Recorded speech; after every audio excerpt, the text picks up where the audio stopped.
Hello and welcome to the Federal. You're watching Off the Beaten Track, a program in which we take an overview of an issue, or what we also like to call a 360-degree view. The elections are over, the verdict has been announced. A new Lok Sabha has been constituted, the 18th Lok Sabha. The first session of Parliament after the elections is over. We've had fairly eventful days. No business was transacted during these days, except that the new members took oath, a speaker was elected, the president addressed the two houses together, and then the two houses separately passed a motion of thanks to the president for having addressed them. In the middle of all this, we got a fair amount of indications of is the equation what is the equation between the opposition and the government. How much of an indication we can get what is the state of the likely state of the Lok Sabha, which is going to be there hopefully for the next 5 years. I'll be talking about all these issues, and I will be talking to a former Secretary General of the Lok Sabha, Mr. PDT Achari, a well-known constitutional and also somebody who's very well versed in parliamentary proceedings and rules, somebody who helmed uh, Lok Sabha for a very important period uh, through the early part of this century. Welcome to this program, Mr. Achari. Thank you. It's a real pleasure to be able to speak with you and get your years of experience in the Lok Sabha Secretariat into this program. As I was saying in the introduction, the first session is over. Been a fairly eventful one. From what you see, what happened in these few days, what is your understanding of the likely nature of the relationship between the government, the treasury benches, and the opposition in this Lok Sabha, in the 18th Lok Sabha? Actually, after a long time, in the Lok Sabha, we have a very formidable opposition, if I can use that term. That's right. They have around 237 members in the opposition, which we have not seen for quite a long time. And 237 members in the opposition is a very big thing. It's a large number. And this, in my view, has actually restored the balance in the House. Okay. Now, both sides are almost evenly matched. Therefore, my presumption is that this will, in fact, this should impact the way in which the proceedings are conducted or will be conducted in future. Mm-hmm. Earlier, things were not like that because the opposition was very small and the ruling party had a very formidable majority. And, they could do whatever they wanted. They could deny discussion on important issues. They could pass bills in a ruckus without debating it, and all that kind of thing happened. But now, I don't think such a thing can happen in this House. Mm-hmm. Therefore, I feel that the discussion will be kind of orderly, and there will be discussions on important issues. The opposition certainly will have a say, a definite say, because not only in the House, in the committees also, the presence of the opposition will be very substantial. That also is going to impact on the kind of deliberations that will take place in the committees, and also the recommendations that will be made by the committee, and so on. Therefore, there will be an all-round improvement in the working of the system. That is what I feel. Okay.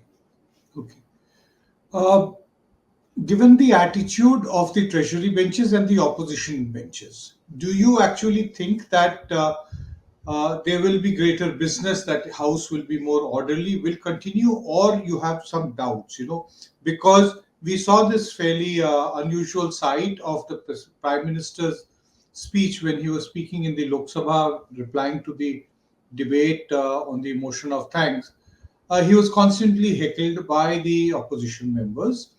Likewise, from the treasury benches, from the Lok Sabha speaker side, expunged large portions of the speech of Rahul Gandhi, even though many feel that there weren't very many things that he said which needed to be expunged. Expunging is something which should be done only in very rare circumstances when they violate the guidelines of what is parliamentary decorum, when it violates that.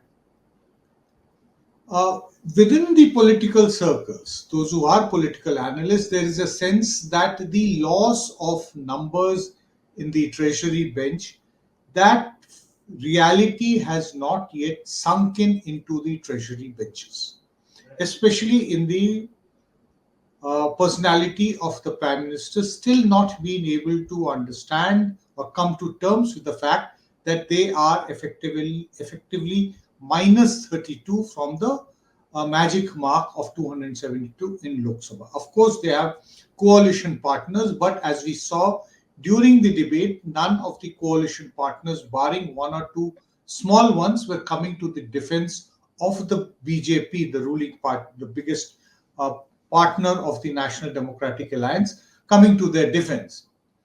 So there is a sense that the government and the treasury benches have to operate in the absence of the numbers to which they had got used to over the last 10 years, as you correctly pointed out, that there was virtually no opposition. Well, my optimism was based on my experience and my observations.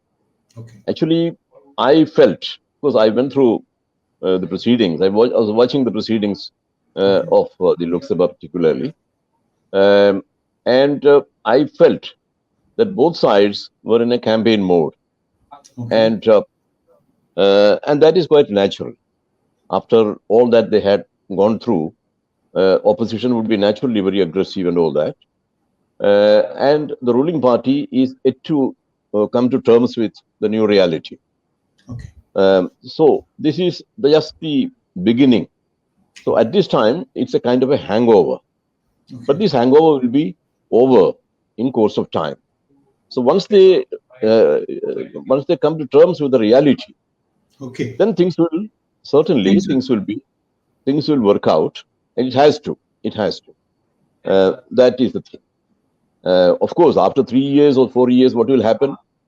We cannot make a guess. But so far as the running of the house is concerned, I think there will be some order and things will settle down. And there has to be a dialogue between the government and the opposition. Without that, the system cannot work. And the government will have to seriously consider taking the opposition into confidence on every major issue. And if that happens, government will have to, they cannot escape that. That is it. And therefore, that will bring in the kind of order which I was talking about. And things will most probably run smoothly thereafter. Okay. This was just the initial hiccup, and that was quite expected. Okay. It's quite expected. So I will actually go by your sense of how the House is likely to proceed and be optimistic. There's something that we need to understand given your years of experience in the Lok Sabha functioning and the Secretariat. We finally have a leader of opposition after 10 years. People have forgotten what a leader of opposition is supposed to be. Is it just a leader of the Congress party, which is the largest party? Or given the fact that we call it that this is a constitutional position, what is the role and the status of the leader of opposition in the House and also outside the House? Well, to understand the role of the leader of the opposition, we have to go back to the British system, the British practice. Okay, that's where we come out from. Yeah, the leader of the opposition. It is called the Her Majesty's Loyal Opposition. Right. the opposition used to be called like that, Her Majesty's Loyal Opposition. Okay. Actually, there, when the government falls, the king or queen turns to the leader of the opposition to form the government. So, leader of the opposition has been traditionally called Prime Minister in waiting. Right. Prime Minister in waiting. That is what leader of the opposition is called. So here, of course, we are not very familiar with these terms because nobody else becomes a prime minister here. That is how things Right. go on here. So it is not that easy to become a prime minister. But there in England, it is not so. So then leader of the opposition is the counterpart of the prime minister in the house. So the prime minister is the leader of the house if he is a member of the house. If he is a member of the Rajya Sabha, then somebody else will be designated as leader of the house. And on this side is the leader of the opposition. Now, you raise the question whether he will be just a leader of the Congress party or the entire opposition. Leader of the opposition will be representing the entire opposition, although he is the leader of the Congress party, which is the largest party in the opposition. But he represents all the opposition parties on this side. Of course, he speaks on behalf of the opposition parties. Of course, for that, he has to have consultation with his colleagues from the other parties. And they must have, certainly, and particularly in this Lok Sabha, it is the duty, as I have written in an article some days ago, right, where I have emphasized this point, that the first duty, the first and foremost duty of the leader of the opposition is to ensure the unity, cement the unity among the opposition parties. So 237 is not a small number. And if all of them stand united and speak in one voice on major issues, that will have tremendous impact in the House, on the government, the presiding officer, if they take a united stand. So that is the first and foremost duty of the leader of the opposition. Then the leader of the opposition has primacy in the matter of debates, interventions, and all that. If the leader of the opposition wants to make a point on any issue, then the speaker will allow him, will have to. That is the convention, although there is nothing by way of a written rule or anything, but this is the convention. The speaker will have to recognize him and immediately call and ask and allow him. See, when the prime minister speaks, for example, and if the leader of the opposition wants to intervene to get a clarification on a particular point or add something or differ from the prime minister, then he has the liberty to stand up, and the speaker will allow it. The prime minister will sit down. In fact, I remember when Indira Gandhi was the prime minister, Mr. A.K. Gopalan was the leader of the largest group in the Lok Sabha, that is the CPIM. Although he was not the leader of the opposition, so while Prime Minister was speaking, if Gopalan stands up to say something, immediately the Prime Minister would sit down. That used to be the practice. I have seen all that. So here, the leader of the opposition, it is a statutory position, not a constitutional position, but a statutory position. There is a law which governs the conditions, the salary and things like that of the leader of the opposition. It was actually, that law was passed in 1977, and that defines what exactly is the leader of the opposition. So it is a statutory post. That's a very important difference between a constitutional post and a statutory post, because it is provided by a statute which is passed by Parliament. Now, so leader of the opposition has a certain status. He is a little elevated. He has a little elevated status from the rest of the members. So that is the position. So leader of the opposition is a very important position. Outside the House, the leader of the opposition is also a member of selection committees of some important positions. Yes. These are all statutorily provided for. statutorily provided for, leader of the opposition.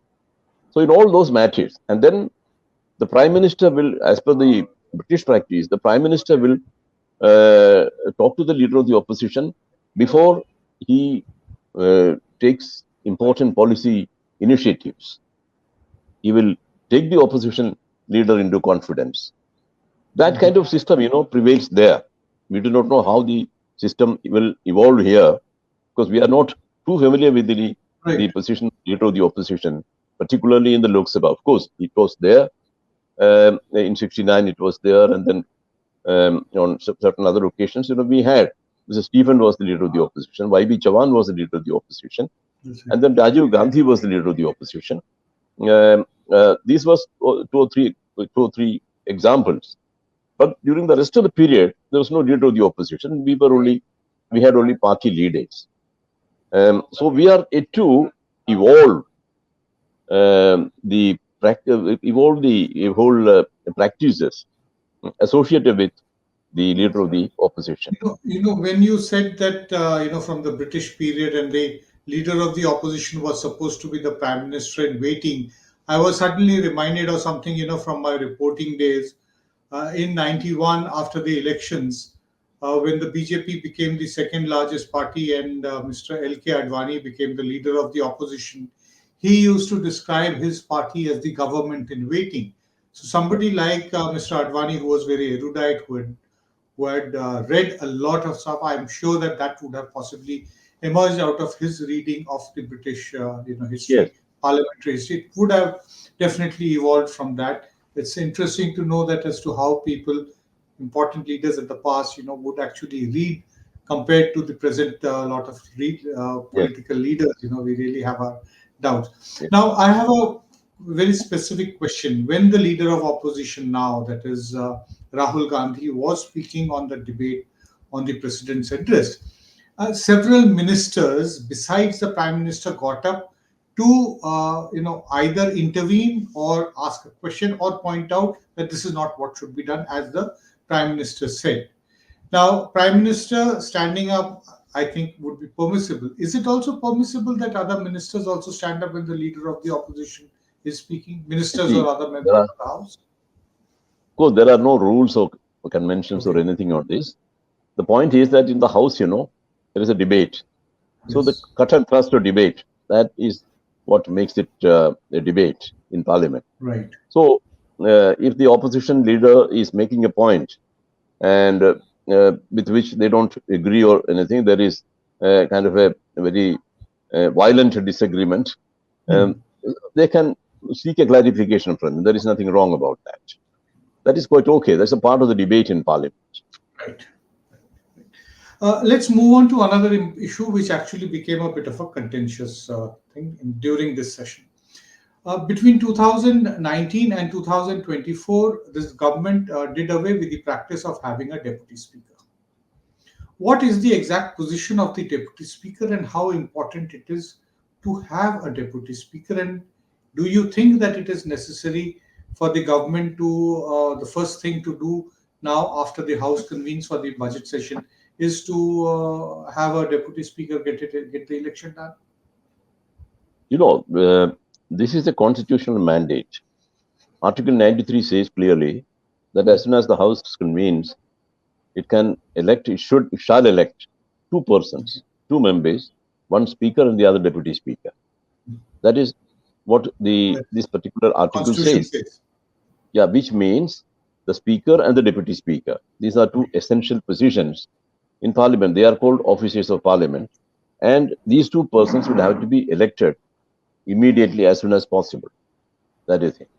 So you cannot have a situation where the deputy speaker is not elected at all. That you can't have, because this is a constitutional mandate. Whether the House can run without deputy speaker, etc., that is out of the question. Since this article is there, since this mandate of the constitution is there, you'll have to go by that. Right. That is it. Therefore, the question whether we can run the House without a deputy speaker, or we have run the House without a deputy speaker so far, these questions become irrelevant. Okay. Since there is a specific provision in the constitution which mandates the House to elect speaker and a deputy speaker. Yeah. So, would you say that when the speaker was elected this time, the government should have also initiated moves to elect a deputy speaker? No, actually, it happens like this. After the speaker has been elected, there may be a gap of 1 week or 2 weeks or even 1 month Okay. when the deputy speaker is also elected. In fact, if you look at the rules, the government doesn't come in the picture at all. It is very interesting. Actually, it is the speaker who has to fix the date of election. Okay. The speaker has to fix the date of election and not the government. So, how the speaker fixes the date? That, of course, everybody knows that the government will ask the speaker. Government will first agree or discuss its matter with the opposition. That is the normal practice. Discuss with the opposition, and on the basis of a kind of, I mean, there will be some understanding between the government and the opposition. And on the basis of that, the deputy speaker will be chosen. The practice has been all through, of course, with some exceptions, that deputy speaker that post was given to the opposition. Speaker invariably belongs to the ruling party. That is how it is. And thus, there was some kind of a balance in the House so far as these positions are concerned. Speaker belonging to the ruling party, a speaker comes from the ruling party, and the deputy speaker comes from the opposition. Right. That used to be the understanding, and that was a healthy kind of tradition, which I think should be followed all through, or always. Right. When this is now some question which I'm going to ask based on your experience in the Lok Sabha Secretariat. When we became journalists and when we actually first came across the speaker's position, we used to be told that though the speaker at the point of his election, her or his election, belongs to a certain party, after election, the speaker ceases to be a member of any political party, has to act in a completely non-partisan manner. That is what we were told. And I believe that is what you also used to be said. Now, based on your experience, do you think that this has been followed or this has actually never been really followed by various speakers? In our country, the nature of politics being what it is, the speakers never retire from a party, or they never resign from the party when they become speakers. But the resigning from the party, of course, is one thing. But acting as an impartial umpire, is a different thing. The point is, even if you belong to a party, you continue to belong to that party. Once you occupy the chair, you are supposed to behave, conduct yourself in an impartial manner. Speaker needs to be impartial. Everywhere, if you look at all the parliamentary treatises, whether it is May's parliamentary practice or Paul and Shakta, everywhere, this point has been emphasized. That the speaker should remain impartial. He should not take sides. That is, of course, it is the duty of the speaker, responsibility of the speaker to complete the business of the government. That is certainly true. But that doesn't mean that the speaker should behave in a very partial way and partisan way and all that. Speaker should remain impartial and he should be fair to all. That is the concept of speaker. And then he represents the whole house. He represents the whole house. He doesn't belong to a particular section in the house. He represents traditionally, he represents the conscience of the house. He represents the dignity of the house. He's a symbol of the dignity of the house. Entire house. Not BJP party or Congress party or any party. That is the concept of speaker's position. And these speakers' office, this has evolved over centuries. It has acquired this kind of a status, because of the struggle that they had to go through. We have not faced anything, but it is the Britishers, the Englishmen who went through all these various periods of struggles, confrontations, and conflicts with the king, and ultimately the speaker emerged as a, you know the story, that William Lenthal, when he was a speaker, it was in 1642. Charles I, he was a king. Yes. He came to the House of Commons and went to the speaker's podium, and speaker immediately vacated. He sat down and he asked the speaker to surrender 5 members who were charged with treason. Okay. And the king was accompanied with by bodyguards, armed bodyguards. Right. And then the speaker said, Your Majesty, I have no tongue to speak, I have no eyes to see. I am here the servant of this house. I am here to do what this house commands me to do. Therefore, I am unable to accept your request or your command. This is what the I'm the speaker said. servant of this house. Servant of the house. I am the servant of this house. So that is the tradition. The speaker represents the entire house, and speaker protects the interests of the house. Okay. That's a very important point, that he's to protect the interests of the house and actually protect every member also, like it had happened in history. Now, there is something which has been said, especially in the last 10 years, that parliament functioning, has actually been completely marginalized. You referred to the standing committees, bills being sent. We have actually written detailed articles on several occasions talking about as to how the practice of sending bills that are tabled by the government are sent to the standing committee for scrutiny and then coming up with recommendations based on which modifications are made in the bill, so that to ensure that at least some kind of a debate can take place in a smaller body, which is, which represents, in terms of strength also, the entire house. Based on your experience, what you have seen in the last 10 years, to what extent do you think that this has actually been followed? And if it has not been followed, what it has resulted in? Actually, it is, in fact, a little unfortunate that, in fact, it puzzles me why the bills were not sent to the committees. Of course, the rule says that the speaker has under the rules, the speaker has the discretion to refer a bill to a committee. Right. And It is the sometimes, speaker who has the power. yeah, Not the government. No, it is the speaker. Speaker alone refers the bill to the committee. But sometimes it so happens that the government makes a request to the speaker not to refer the bill to the committee on the ground of urgency. Because if the bill is referred, then it will take some time. Yes. Perhaps the government wants this bill to be passed urgently, etc., etc. Such a request comes, and the speaker examines those things. Normally, he agrees to the request, but it is not that every bill, for every bill, there will be a request coming from the government, and the speaker will be blindly accepting. That cannot be the position. So the speaker has to use his discretion. Speaker has to apply his mind to it and see the importance of the bill. And if the speaker feels that the bill needs to be scrutinized thoroughly by the committee, so he may not accept the request of the government. And then he will refer to the bill. When Somnath Chatterjee was the speaker, he has done it on a number of occasions.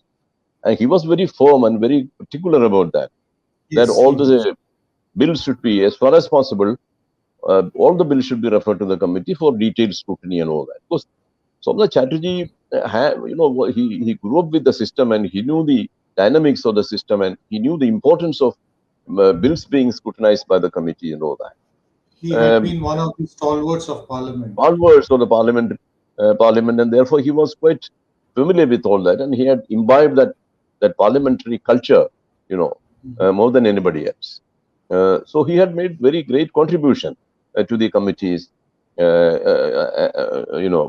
by way of recommendations and all that. Therefore, it is actually the speaker who has to refer the bill to the committee.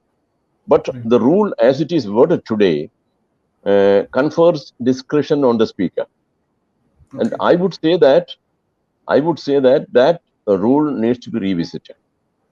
The discretionary element should be reduced to the minimum. Okay. So it should be so worded that the speaker will use his discretion only very rarely. As a matter of rule, it should be sent to the committee. This is what you are saying. Yes, that is what I'm saying. Most of the bills should be referred to the committee because, from my experience, I can say that when the committee scrutinizes a bill, it certainly brings about tremendous improvement in the bill. After all, this bill is going to become a law, which will impact on the life of the citizens. The society wants a better law. And how else will you give them a better law except through the scrutiny by these committees? That is the thing. And, it serves a very laudable, a very noble purpose of providing a better law to the society. Okay. Did you get the feeling in the last 10 years that one of the reasons as to why these bills were not being sent to the standing committees was because the government felt that it should have the last word on the kind of laws there should be in the country? Well, I do not know exactly why the government did not want these bills to be referred to the committees. But it so happened that most of the bills, many of the bills, in fact, most of the bills were not referred at all. Only very few bills. Somebody has worked out the percentage, but I don't remember that. But the point is that very small number of bills were referred to the committee. And all that. In fact, those farm bills, which were not referred to the committee, and there was not much of a discussion in the House on those bills. They were passed. In fact, from my experience, I can tell you that the bill that comes to the House, the draftsmen, however skilled they may be, there will be some loopholes in the bill, in the provisions, and those will be looked into by the committees very closely. That is the advantage of closely monitoring or closely scrutinizing a bill. No, I'm just trying to understand the functioning of the standing committee. Standing committee comprises members of the House.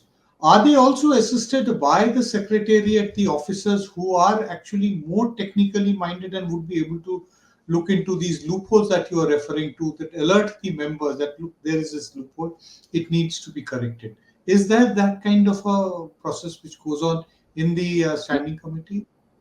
Yes, actually, it happens at two levels. One is the secretariat. Of course, the secretariat is a permanent part of the committee. Yes. If you look at the definition of committee means the members of parliament as well as the officers of the secretariat. Right. So, secretariat is a part of the committee. Right. The committee secretariat certainly examines it in detail. Okay. But apart from that, you get inputs, very valuable inputs, from other stakeholders, from civil society, from lawyers and all that. They give you inputs, and very valuable inputs, and then you will know what exactly is lacking in this bill, what are the loopholes which have to be plugged, all that kind of. So the committee can take a very comprehensive view of things, which otherwise House doesn't have the time to do that. House, normally passes a bill which, as it is, after it comes to the House. That is all. Right. Members of Parliament do not have any time to look into these loopholes and plug them. In detail. Yes. That job is done by the committees. Right. I want to move a bit to one of your articles where a very important bill which actually constitutes, which is related to the functioning of Parliament. That is the anti-defection bill. You have also commented on the anti-defection bill. In fact, you have called for revisions in it, which is actually not, the bill has actually not put an end to the process of defection, only that it has possibly provided a safe route to defection. So what is your suggestion that what needs to be done with the anti-defection bill as it exists at the moment? See, if you look at the anti-defection law as it exists today, right, there is a provision which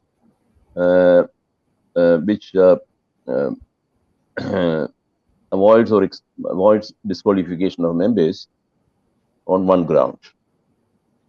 That means a member can escape disqualification if his party, that is the original party, Right. not the legislature party. The original party merges with another party.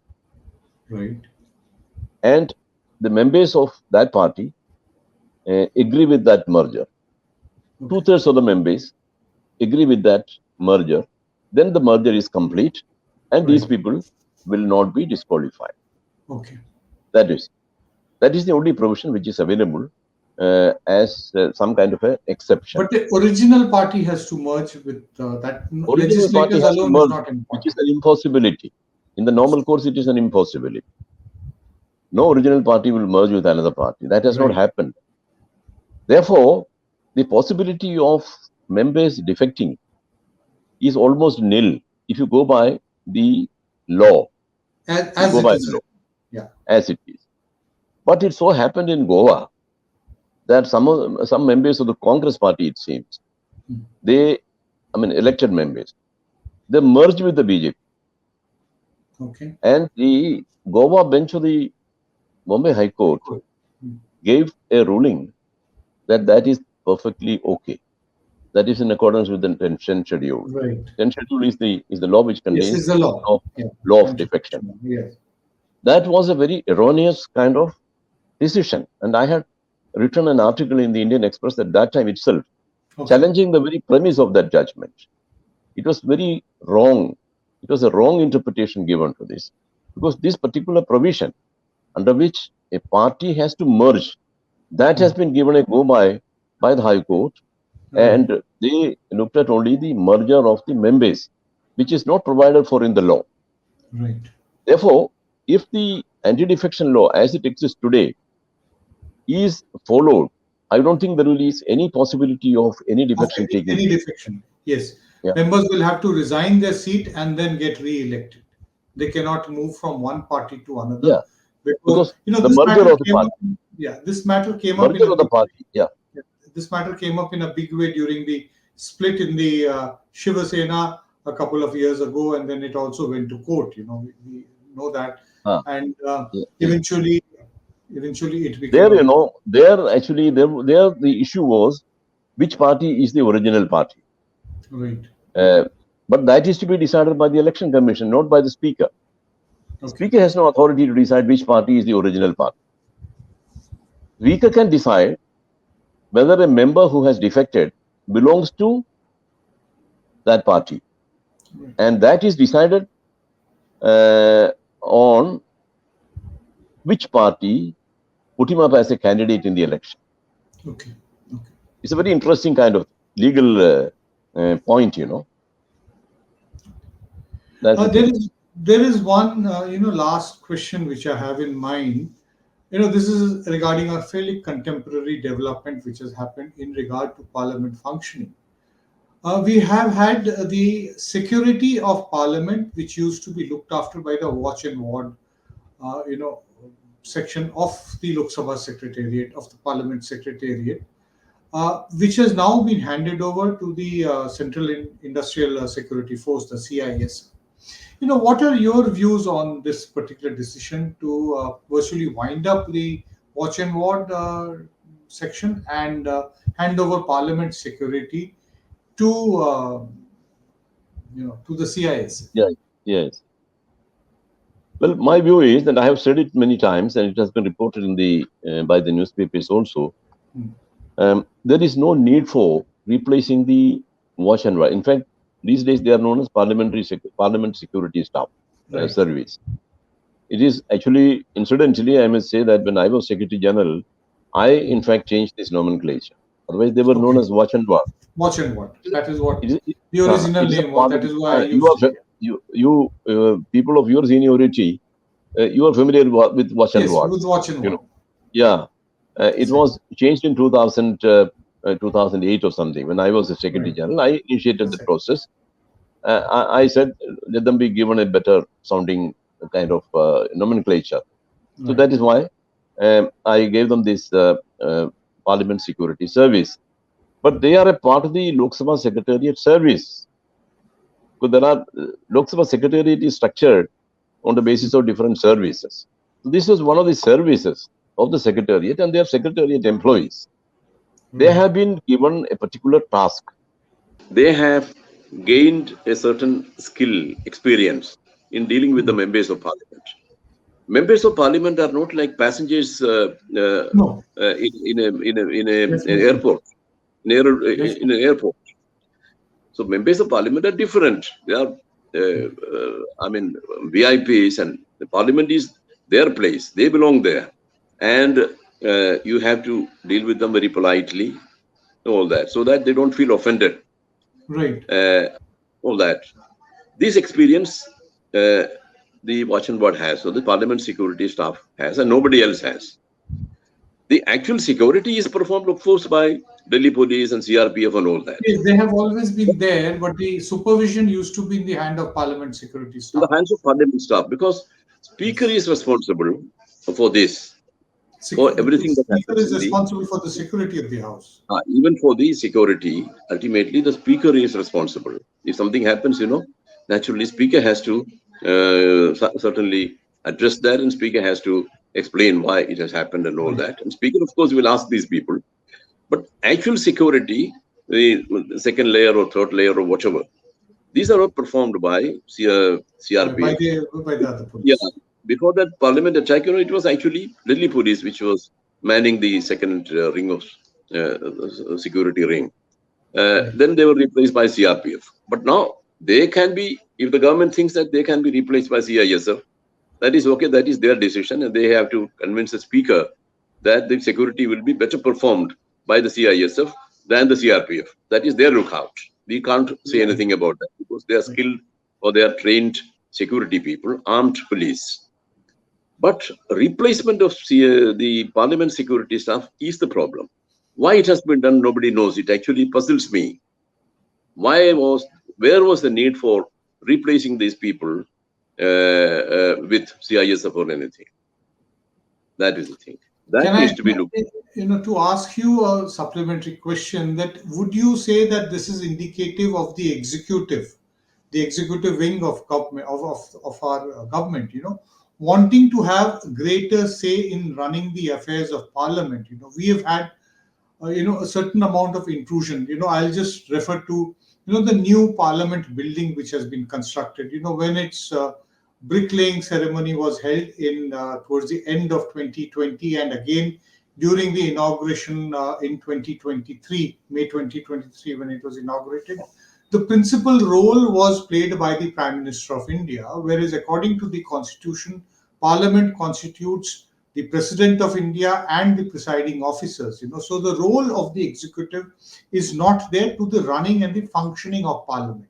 Would you say that this is all indicative of the executive trying to take over the running and the affairs of the legislature of Parliament?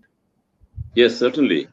The executive is actually encroaching upon the legislative domain, the speaker's authority, and which was never allowed in the past, because the speaker takes the decision what kind of security or what kind of arrangement should be made. Because speaker will be briefed, will be advised by the technically qualified people. That is okay. But everything is done in the name of the speaker. I happen to see a circular which says that the competent authority in the Home Ministry has decided that hereafter the CISF will take over all these functions. That's something which I'm not able to understand how it can be done.